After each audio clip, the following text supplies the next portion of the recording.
l'unité nationale s'impose plus que jamais comme une exigence fondamentale. C'est pourquoi nous réaffirmons notre ouverture à un dialogue entre Congolais, un dialogue apaisé, inclusif, résolument destiné à consolider la cohésion nationale sans jamais remettre en cause les institutions issues du suffrage universel. Je tiens à cet égard à exprimer notre gratitude à son Excellence le Président João Manuel Gonçalves Lourenço, Président de la République d'Angola, pour ses bons offices, son sens de l'équilibre et son engagement constant en faveur de la paix dans notre région. Si ce dialogue devait se tenir, il se déroulerait sur le sol national et serait conduit et organisé par les institutions de la République dans le respect de la Constitution, des lois de la République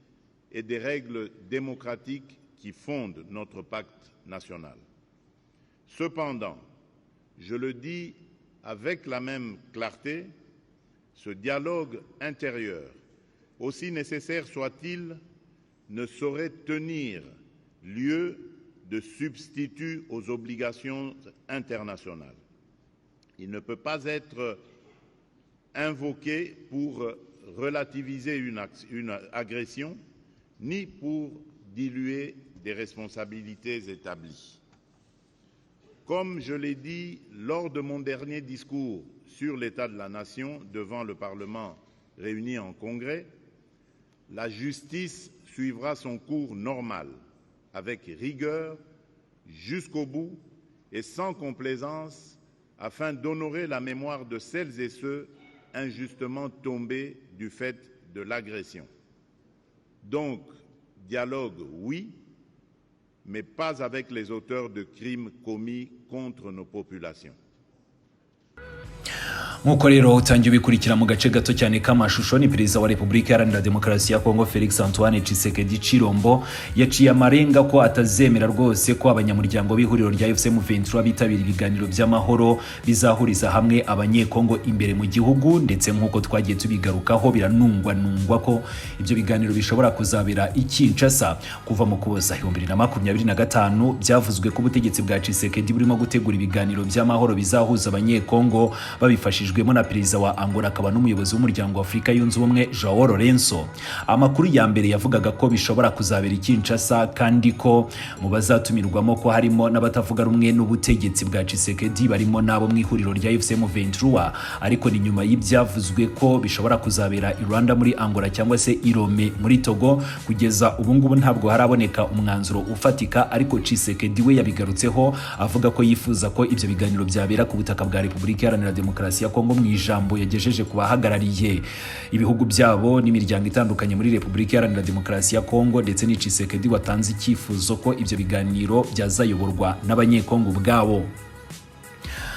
Umuyobozi wa FC/M23 Colonel Nanga yemeje ko Perezida wa Angola yasabye iryo huriro kuzajya muri ibi biganiro, ariko iri huriro rimusaba kurigaragariza itandukaniro rizaba riri hagati yabyo n'ibibera muri Katari, kandi niba ibyagezweho i Doha bitazatakaza agaciro. Ni mu kiganiro aherutse kugirana n'igitangazamakuru cyane mu gihugu cy'u Rwanda Igihe. Ni ikiganiro cyabereye i Goma tariki 26 Mutarama 2026. Nanga yagaragaje ko imishyikirano ya Doha kigomba kuzakomeza kuko ariyo ifatwa nk'indorerwamo y'ibyo AFC/M23 na leta ya Repubulika Iharanira Demokarasi ya Kongo bagiye bageraho cyangwa se batumvikanaho, hanyuma hagakurikiraho ibiganiro bihuza abanyekongo. Kuri uyu wa 31 Mutarama, Tshisekedi yakiriye abahagarariye ibihugu byabo muri Repubulika Iharanira Demokarasi ya Kongo, abasobanurira uko umutekano uhagaze mu burasirazuba bw'igihugu, akaba yabahamirije ko ibiganiro by'abanyekongo nibibaho ko bizabera ku butaka bw'igihugu cyabo kandi bikayoborwa na leta ubwayo. Tshisekedi yagize ati ibi biganiro biramutse bibaye byabera ku butaka bw'igihugu, bikayoborwa kandi bigategurwa n'inzego z'igihugu hashingiwe ku itegeko nshinga, amategeko y'igihugu n'amabwiriza ya demokarasi. Uyu mukuru w'igihugu yatangaje ko ibiganiro by'abanyekongo bitagomba kubaho kugira ngo bigabanye ubukana bw'icyo yise ubushotoranyi, kandi ko adateze kwicarana ku meza y'ibiganiro nabo ashinja gukorera abaturage ibyaha. Ati ibiganiro yego, ariko nanone ntabwo tuzabikorana cyangwa se ngo twicarane n'abantu bagiye badukorera ibyaha. Leta ya Repubulika Iharanira Demokarasi ya Kongo nkibutsa ko imaze igihe kirekire ishinja AFC M23 gukorera ibyaha mu bice igenzura mu ntara Kivu y'Amajyepfo na Kivu y'Amajyaruguru, birimo nk'ubwicanyi, aho ngubwo inama y'abaminisitiri yateranye kuwa 30 Mutarama yibanze kuri iyi ngingo cyane cyane mu mujyi wa Goma ndetse na Bukavu. AFC M23 igaragaza ko ihuriro ry'ingabo za Leta ya Repubulika Iharanira Demokarasi ya Kongo kandi ryo ryakoraga ibyaha byinshi mu bice bitandukanye, gahamya ko Goma na Bukavu no mu bindi bice bagiye bafata ngo ko hari umutekano muke ukabije, kandi ko ibyo byaha byakomeje kugenda byiyongera, aho Tshisekedi Chilombo ahera avuga ko atazigera yicarana n'abarwanyi ba AFC M23 ahubwo ko we agomba kuzabageza imbere y'ubutabera. Hanyuma wenda ngana ku musozo, reka ngaruke kuri iyi nkuru y'umusirikare ushinzwe umutekano wa Tshisekedi warezwe urugomo mu Bubiligi.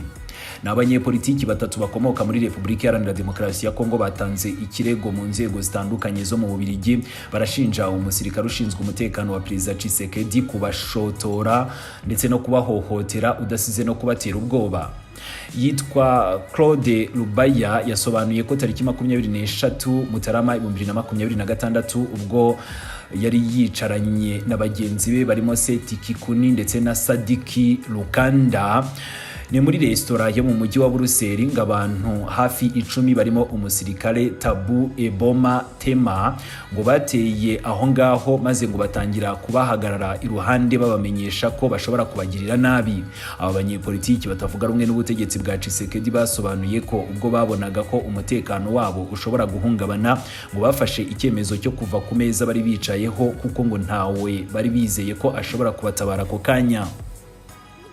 Ikinyamakuru Jeune Afrique cyatangaje ko abakorana na Eboma ngo bemera ko koko ngo bagiye muri iyo resitora ubwo Ruboya na bagenzi be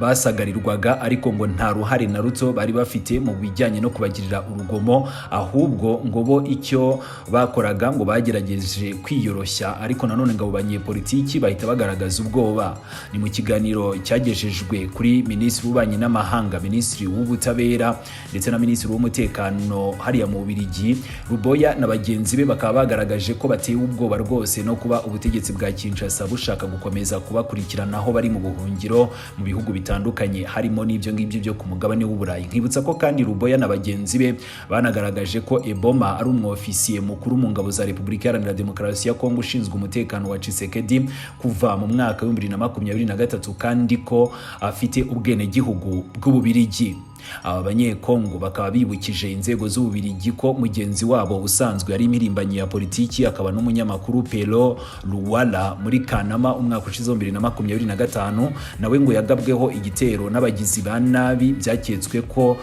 bari batumwe na Leta ya Repubulika Iharanira Demokarasi ya Kongo, biza no kurangira bamukomerekeje. Basabye Ububiligi gukora iperereza ku myitwarire y'itsinda ryarimo Eboma, hanyuma bakoherereza Leta ya Repubulika Iharanira Demokarasi ya Kongo ubutumwa buyimenyesha ko bamaze kumenya ubugizi bwa nabi burimo gukorerwa abanyekongo batavuga rumwe n'ubutegetsi bwa Tshisekedi babarizwa i Buruseli.